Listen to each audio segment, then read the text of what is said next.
tardes a todas y a todos. Quiero agradecer en primer término la invitación que me hace la diputada para discutir sobre este tema de dos iniciativas que analiza el Congreso del Estado con el punto central sobre la maternidad subrogada, y en la parte que a un servidor corresponde, desde luego, que tiene que ver con la activación de muchos derechos y sobre todo analizar. Pero yo destacaría primero un derecho muy importante y que desde luego tiene que ver con la participación ciudadana.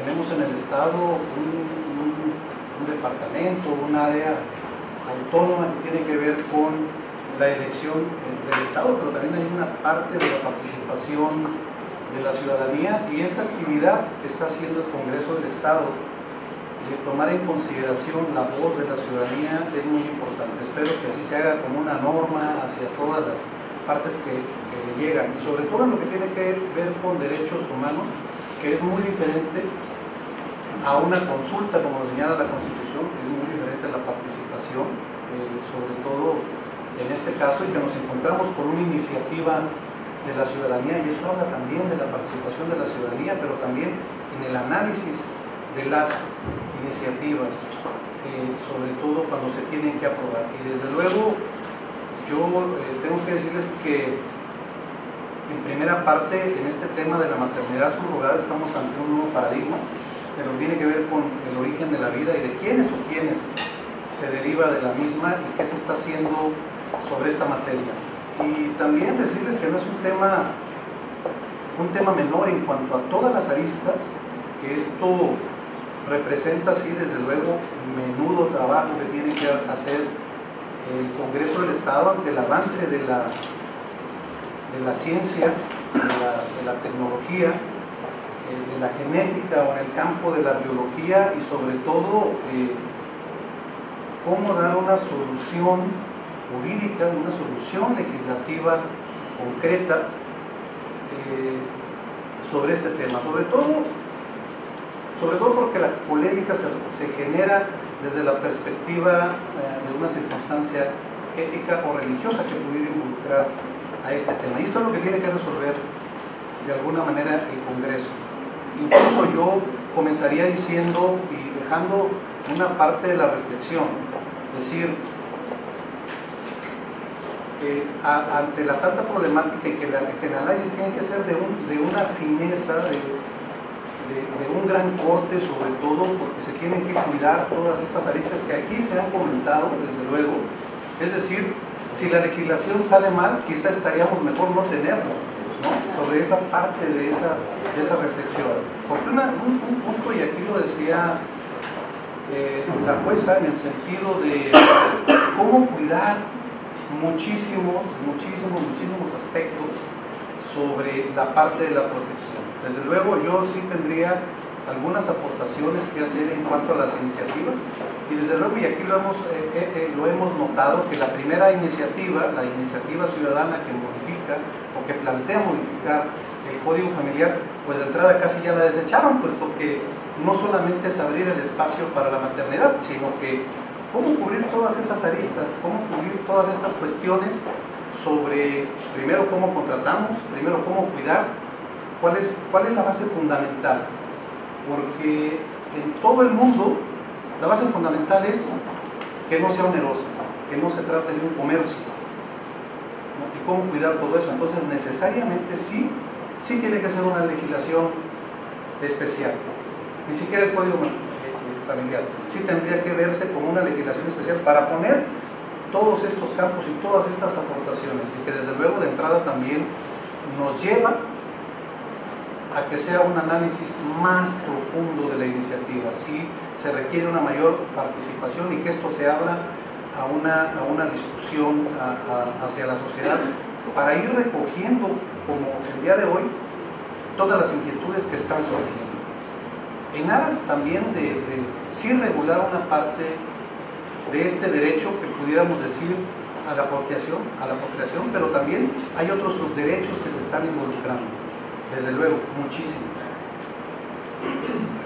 Muchísimos. Yo les diría de entrada que en esta cuestión, y lo voy a hacer desde el punto de vista del análisis de las iniciativas, sí tomar en cuenta el tema, por ejemplo, los criterios que han surgido de la Corte Interamericana de Derechos Humanos. Esa es una parte muy importante que debe quedar clara en la legislación. Si nosotros analizamos, por ejemplo, la sentencia de la Corte Interamericana de la fecundación in vitro, que es una parte que da una salida sobre alguna de las técnicas de reproducción asistida, que desde luego no estamos hablando propiamente de la maternidad subrogada, pero es una parte que nos da un criterio fundamental sobre el estatus que se debe otorgar jurídicamente al embrión, y la normatividad internacional no le otorga el estatus de persona al embrión. Y esto es muy importante, sobre todo para los médicos, porque la normatividad internacional privilegia la situación de la mujer embarazada. Primero son los derechos de la mujer antes que el nasciturus, en esta parte. Y esto es muy importante de dejarlo muy claro, y también se tiene que precisar en la iniciativa o en la discusión que de alguna manera tiene que llevarse por parte del Congreso. Y sobre todo, sí dejar muy en claro, en primer lugar, creo que hay una circunstancia que se señala, sí dejar en claro cuáles son las técnicas de reproducción asistida que se van a manejar, y para dejarle sobre todo a la parte médica qué parte puede ser esta circunstancia, sí dejar en claro en la ley. Es decir, la inseminación artificial, la extracorpórea, y que puede ser interconyugal, que puede ser supraconyugal, o que puede ser mixta. Eso sí se tiene que precisar en la ley. Creo que aquí todos hemos coincidido en que la ley debe ser clara, debe ser muy, muy, muy precisa. Y sobre todo porque quienes fuimos formados como abogados, y no voy a hacer aquí una postura de una gran abogacía, sin embargo, quiero decirles que toda la corriente que hay en México en esta parte del punto de vista jurídico y la presunción del derecho es de que la madre, y de acuerdo a su origen, la madre es la que alumbra al hijo, ¿no? Y esta es la gran influencia del derecho romano, que la madre es quien da luz al hijo, ¿no? Esta es una máxima, y ese es el aforismo jurídico, es mater semper certa es, ¿no? Algo así como que esta figura del origen romano ha sido superada ante las nuevas técnicas de reproducción asistida, ¿no? Y eso no estaba previsto antes. Es que hay que reconocer este avance de la tecnología, y precisamente vamos a recoger y vamos a hacer este derecho. Y para nosotros la ley que se produce a través del Congreso es una fuente necesaria del derecho, ¿no? Y precisamente por eso pedimos que se haga bien, y desde el aporte de los derechos humanos van a regular desde luego el derecho, y sí aclarar la maternidad sustituta o la maternidad por sustitución, sí dejarla muy bien asentada.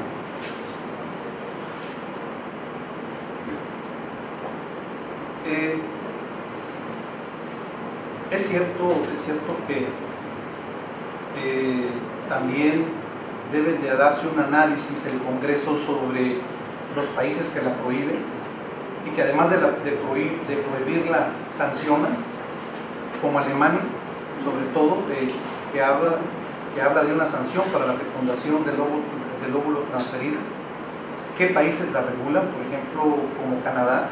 Desde luego, los que la prohíben son Alemania, Australia, Francia, Holanda, pero los que permiten estar en el plano internacional: Brasil, Canadá, Escocia, la India, Colombia, en el terreno americano. Pero hay una fase muy importante que dice Y yo creo que este punto lo hemos recogido aquí, en el sentido de que no sea con fines de lucro.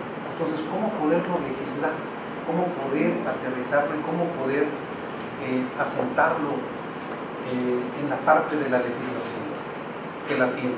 Por ejemplo, primero habría que revisarlo. Dice, toda persona tiene derecho, dice el artículo 4 de la Constitución, toda persona tiene derecho a decidir de manera libre, responsable e informada sobre el número y el espaciamiento de sus hijos. Es de ahí donde surge el derecho de procreación. Pero la ley nada más habla de la mujer y nada más habla de la infertilidad de la mujer y no dice nada de la infertilidad del hombre. No, primero hay que aclarar eso, y como decía la jueza, la Constitución dice persona, y también tienen que analizar, porque el Congreso tiene en análisis otra iniciativa que tiene que ver con la unión civil de personas del mismo sexo, y aquí habla de esto también. Es decir, la Constitución dice toda persona, y aquí es otro análisis que también si lo ponen aquí quiere decir que tiene que ser en congruencia y en concordancia con las otras iniciativas. Lo tienen que hacer de esa manera, y tienen que hacerlo bajo los criterios que señala la Suprema Corte de Justicia de la Nación, sin distingos. No tiene que ver esa parte que la Corte llama el agravio comparado, ¿no? Que es en esta categoría sospechosa que dice la Corte de la discriminación cuando es legal. Y yo veo una parte en la iniciativa que nada más dice de la mujer, pero en un matrimonio no hay dos personas, ¿no? Y además hay que definir bien lo que es la infertilidad, porque estamos hablando en una cuestión que pudiera darse esta perspectiva. Estamos hablando de una cuestión, y bueno, yo no soy tanto médico, aquí si no el médico me corrige en esta parte de que le llaman el embarazo intrauterino, ¿no? ¿Cómo se llama? Aquí lo anoté, que habría que cuidar esta parte del embarazo clínico, ¿no? O sea, sí habría que definirlo, porque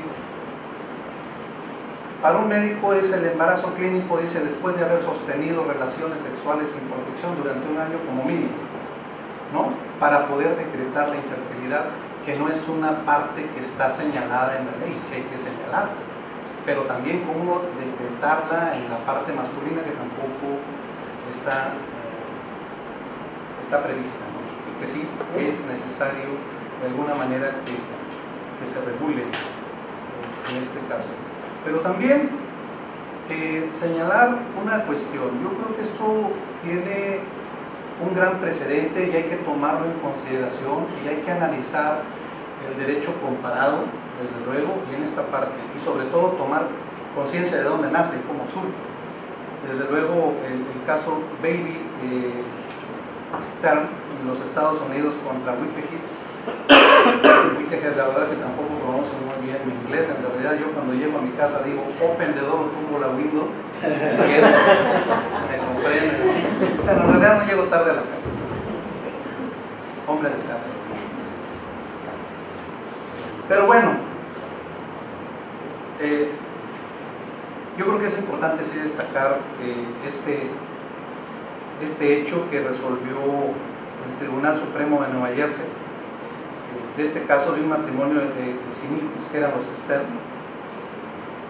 Y aquí entra porque la señora Stern no puede tener hijos, y por resolución médica no podría sostener un embarazo, ¿no?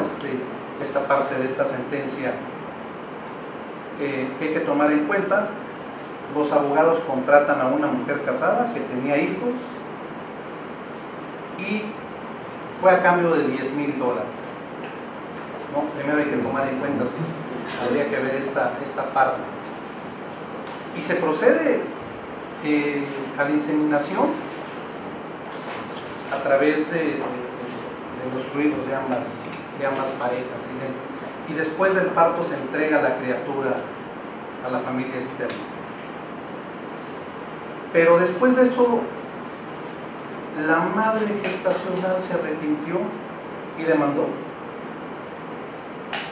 y el tribunal le dio la razón, pero ya habían pasado algunos años y el niño ya había quedado acá, al final de cuentas, pero el tribunal sí permitió que los vieran. ¿Qué problemática es regular todo esto? Aquí se pueden dar, sí se pueden dar muchísimos casos. Es bueno escuchar en estos foros todas las experiencias que pueden surgir si, por ejemplo, sucede un accidente a los que contratan, o cuidar sobre todo esta parte que no sea esclavizante en los que van a hacer la contratación, decir, no tomes agua, no comas esto, no comas papas, no comas elotes, ¿no? Dice la mujer, después de antojo, ¿no? Tengo que comer todo, ¿no? Pero puede ser esclavizante en un momento dado. ¿Y cómo poner a través de la ley, si es que se va a hacer esto? Yo creo que son aspectos que de alguna manera sí se deben de cubrir, y sí hacerlo de manera muy general, y sí tomar la experiencia de lo que está ocurriendo en Tabasco y poner los candados desde ahora. Sí traer incluso una sugerencia muy respetuosa, invitar a legisladores de Tabasco actualmente que vengan a platicar y a compartir la experiencia de lo que está ocurriendo en esta circunstancia, sí tomar en cuenta la consideración y la voz de la mujer en este sentido. Pero yo creo que lo más importante es cómo poner candados, porque sí lo que va a preocupar desde la perspectiva de los derechos humanos, que esto se convierta en un comercio y que después se convierta en una problemática delictiva de trata. Pero también sí escuchar al sector salud, porque esto debe de inscribirse desde una política tanto de población como un problema de salud pública. Y luego sí determinar toda esta problemática. Yo les decía desde un principio, desde la parte médica, tomar la base fundamental de la legislación internacional, de cómo si se considera persona o no. ¿Por qué? Porque ante una problemática médica sobre la determinación de la vida, ¿hacia dónde va a determinar un médico? Privilegia a la mujer. Esa es la tendencia, tienen que hacerlo, esa es la normatividad que cubre, y desde luego los doctores dicen, bueno, no dicen bien en los derechos humanos, no dicen, sí, yo qué tengo que cubrir para no incurrir en alguna problemática. Y sobre todo, en esta cuestión, sobre todo de la vida, está en juego la vida de la persona que tiene o que está rentando sus dientes. Si puedo utilizar esa palabra con todo el perdón de ustedes, para efectos solamente de comprensión, porque no es la palabra adecuada, desde luego. Es la vida de ella la que puede estar en riesgo, y sí hay que cubrir todas esas circunstancias. Pero sí una base fundamental, desde luego, sobre los derechos que están ahí en juego.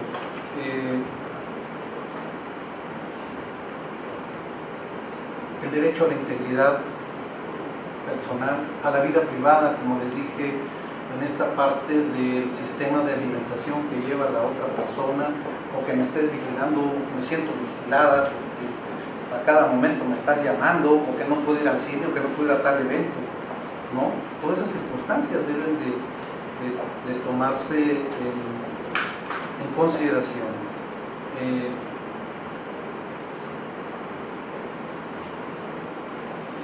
Yo también, en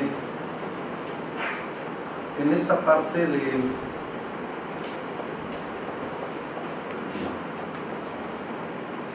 de la ley, si bien es cierto que aquí se discute si es cierto, o sea, hay que tomar en cuenta lo del interés superior de la infancia y no hablar de menor, como dice la ley, y creo que también hay que analizar en la propuesta, en la iniciativa, sobre todo porque no es la más acorde a los textos internacionales. Sí hay que darle otra. El interés superior es sí protegerle todos sus derechos, pero la definición no es muy clara, no es muy precisa como viene en la iniciativa. Luego, sí proteger uno de sus derechos sí es la identidad, el derecho al nombre, pero debe de venir en el acta, claro que no. Tiene derecho a conocer su origen, pero las actas no deben de hacer ese distingo. Yo les decía ese agravio comparado de decir producto de la subrogación. Inclusive en la ley hay que tener mucho cuidado. La ley dice padre subrogado y madre subrogada. En realidad hay que cuidar eso, o sea, son padres, y hay que decir quizá que es la subrogación, pero no ponerle la etiqueta en la ley de que es un padre subrogado. A lo mejor es un padre derivado de la subrogación, pero no hay que ponerlo en el catálogo de las definiciones. Sí sabemos que es eso, pero pues en la calle dice padre subrogado, ¿no? O hijo del penado, porque eso genera una grave de discriminación, ¿no? O sea, sí hay que ser muy meticulosos en esa parte que les vamos a dar. Inclusive, claro que es una cuestión de educación, pero a veces hasta por agredir es que eres adoptado y por eso, ¿no? Sí hay que cuidar mucho como parte de los derechos en este concepto del interés superior de la infancia en cuanto a que tenga un desarrollo equilibrado y tratarlo como tal, y después cuidar su derecho, sí a precisarle, sí a señalarle cuál es parte de su origen, si así lo desea o no, y ya cuando tenga esa comprensión, sobre todo en la cuestión de su derecho, y sobre todo sí tener mucho cuidado en el tema de la contratación, porque como diría la jueza, en un determinado momento esto va a tener una implicación sobre el tema de filiación, y ahí no debe de decir nada de ello, ¿no?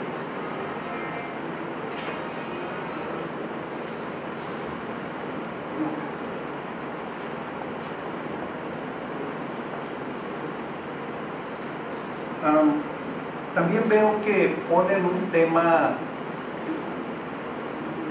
a definir la filiación en esta ley. Creo que debemos de quedarnos, no hay que hacer definiciones en cada ley, hay que usar la del código familiar, ¿no? O sea, si ya está definido, ya para qué hacerlo, ¿no? Ya no legislen sobre otro, que aquella definición no funciona, la que funciona es esta, o en todo caso definir aquella ya para que lo contemple, ¿no? Pero no hay que marcar otras definiciones acá, y sí hay que tener mucho cuidado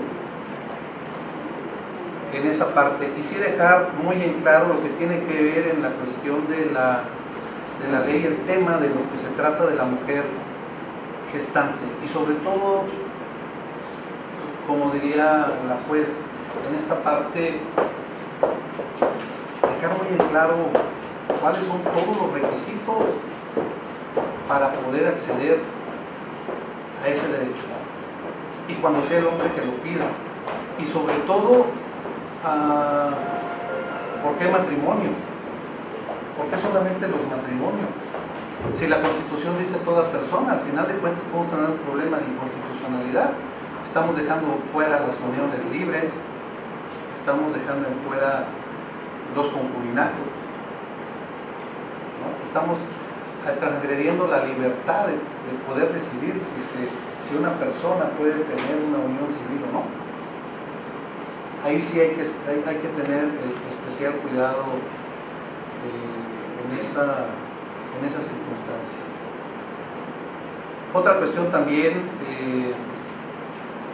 definen al personal de salud y médico tratante. Mejor habría que verificar qué es lo que dice la ley de salud, ya lo dice, ya lo define, o quitarlo de esta parte de esta ley, porque esta ley no tiene que definir lo que es un médico tratante o lo que es el personal de salud, si cuando ya está definido, no hay que meter esta cuestión acá. Además no va a tratar de regular a los médicos, se trata de regular otra temática en circunstancias. Y bueno, en términos generales, sí es una cuestión de derechos y subderechos, integridad personal, salud, vida, sobre la base de la procreación.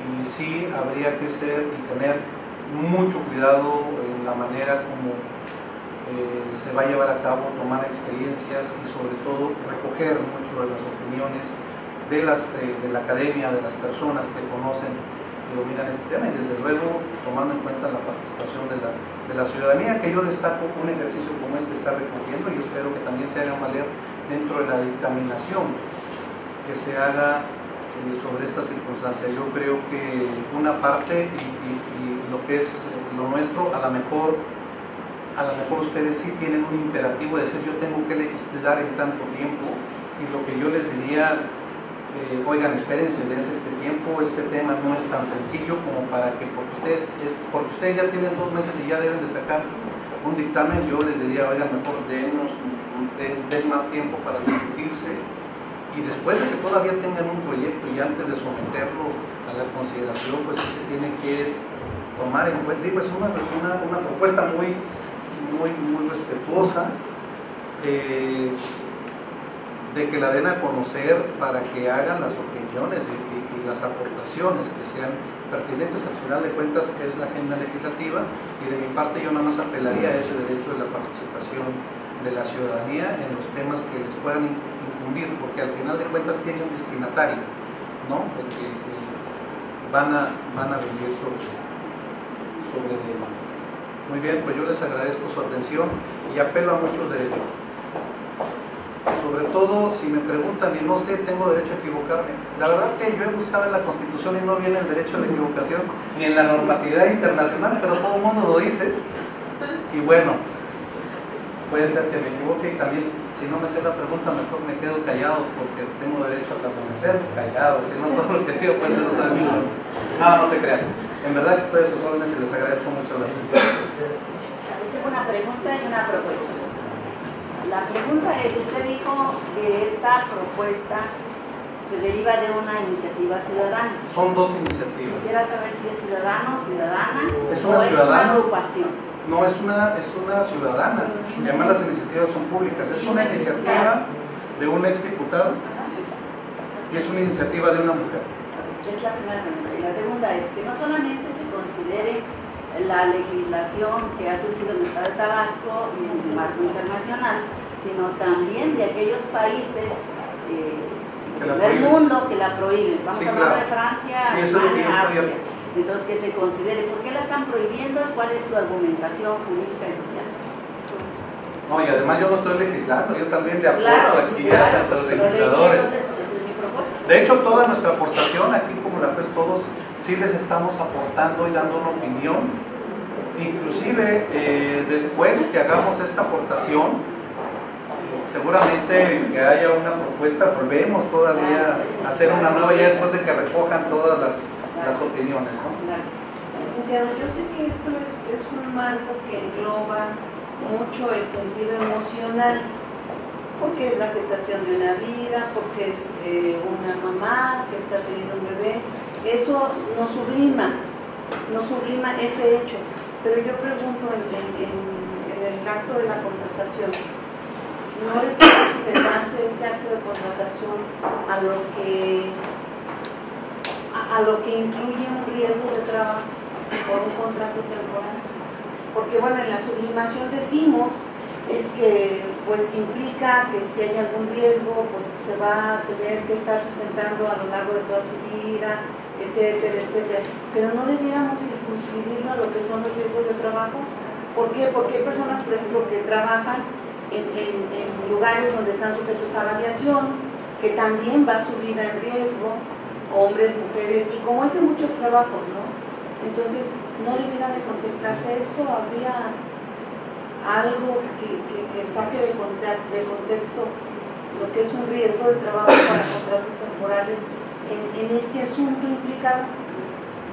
Sí, mire, como lo han dicho aquí, implica la modificación de diversas legislaciones. Este es una, en el marco convencional de los convenios, de los acuerdos entre las partes, desde luego que hay una contratación sobre tiempo determinado, ¿no? Y que tiene que entrar toda esta parte, que se tiene que regular, ¿sí?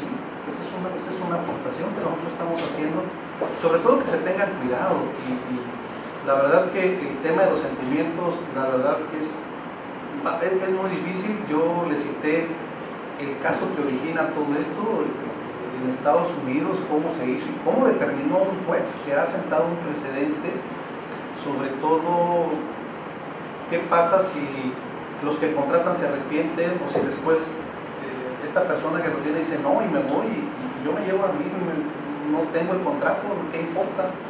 ¿No? O sea, es necesaria la prisión, por ejemplo, por este tema, y ese es otro tema a discutir, es decir, la vamos a sancionar por eso, por esta cuestión. Si ella desea llevárselo y después dice, es mi hijo, ¿quién le va a negar que llegue a otro estado y que llegue al registro, yo estoy embarazada y mañana me alivio? Le va a dar el acta, le va a decir. Pero me refiero a los riesgos de trabajo.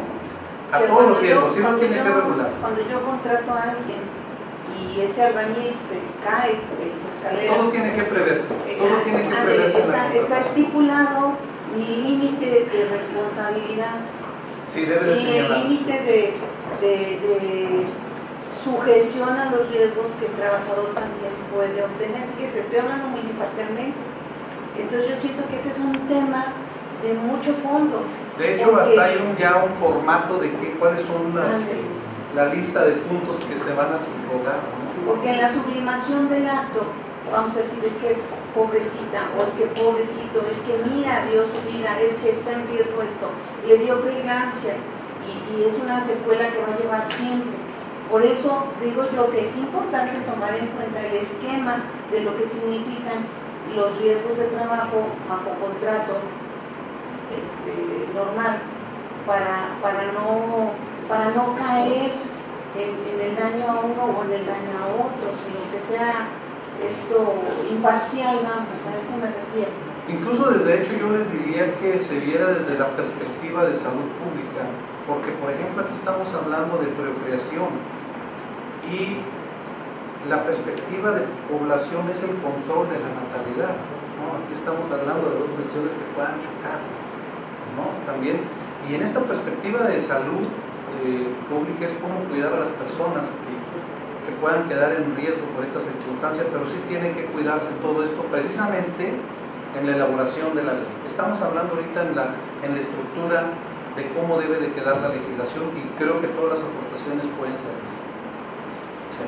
Disculpe, licenciada, yo soy médico, desconozco muchísimas cuestiones que ahorita me están dando cuenta, pero una de las cosas que yo le quisiera preguntar es, finalmente también, desde el punto de vista de derechos, desde el 2004 más o menos, la Organización Mundial de la Salud define a la infertilidad como una problemática. Se estima que más o menos alrededor de 1 de cada 6 parejas padecen de infertilidad y por ende están enfermas. Ahorita como estamos en nuestro estado, que está prohibido, ¿no en cierta manera se viola el derecho de esas parejas a su salud?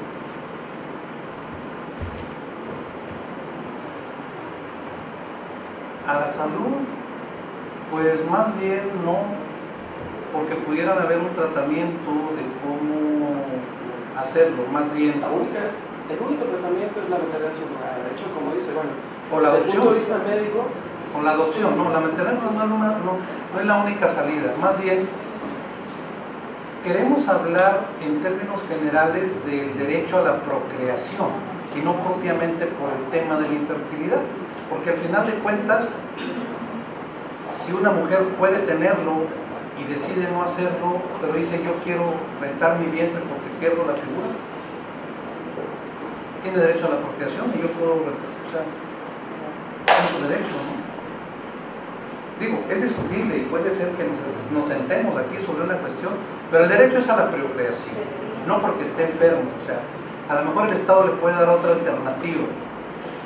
Y así como una prohibición como tal, el código familiar, así que está prohibida, no, la regulación, a lo mejor el término no puede ser, la regulación está en que dice, si hay una fecundación por una reproducción asistida, se entiende que el derecho pertenece a la persona que lo geste, ¿no? Entonces, más bien, el derecho está sobre la persona que lo gesta, no es que sea una prohibición propiamente dicho, más bien no está regulado más ampliamente y es lo que se tiene que hacer precisamente lo que estamos discutiendo ahorita es cómo dar esa apertura.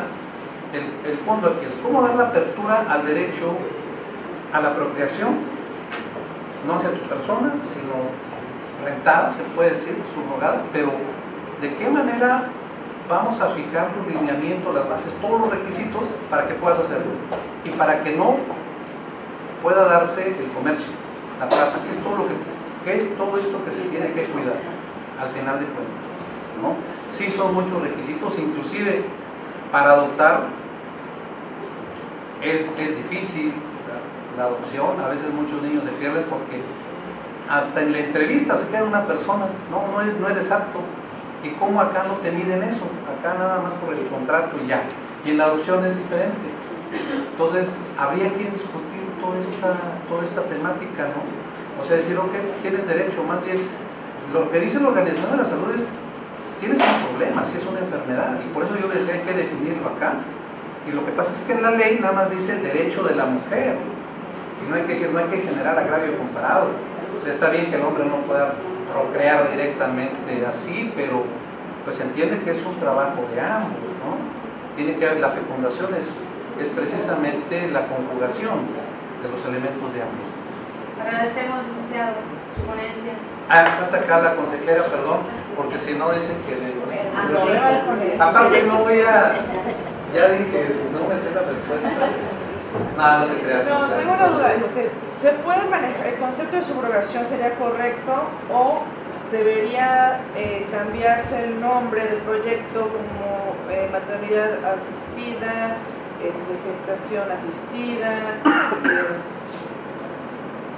Sí, yo creo que el más adecuado es la subrogación para los efectos de contratación, pero si le hablamos de contrato, yo creo que, digo, yo he usado algunas palabras, pero contrato como tal para persona, pues sí, solamente bajo contrato laboral, pero aquí no, aquí eso es otra cuestión más íntima, más privada, y el concepto pudiera ser de entrada una subrogación, y sí aclarar el tipo de subrogación que se hace. Sí habría que definirlo muy bien en la ley, y yo mejor dejaría aquí cuando se discuta propiamente, pero no dejar que fuera más bien como contrato, ¿no?